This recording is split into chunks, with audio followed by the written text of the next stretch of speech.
లోపలికి ఎలా వెళ్తావు? ఐడి కార్డు అలా పెడితే లోపలికి వెళ్ళనిస్తారు. ఇంకోటి ఇదివరకు ఒకటి వచ్చిందండి, కళ్ళు అది అనేదో అంటారు, కన్ను దాని పేరు ఏదో ఉంది, ఐస్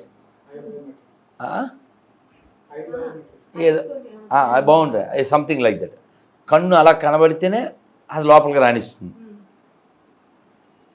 అలా ఎవడైనా తిరుమల తిరుపతి దేవస్థానంలో పనిచేసేవాడు వాడు లోపలికి వెళ్ళాలంటే నమో వెంకటేశ అంటేనే లోపలికి వెళ్ళాలి.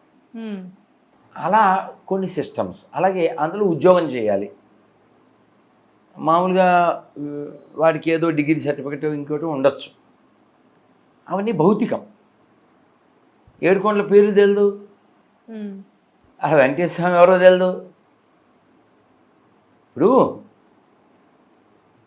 అంటే చాలా కాలం క్రితం విన్నానమ్మా, స్వామివారికి ఉండేలు డబ్బులు వేస్తారు కదా, అవును,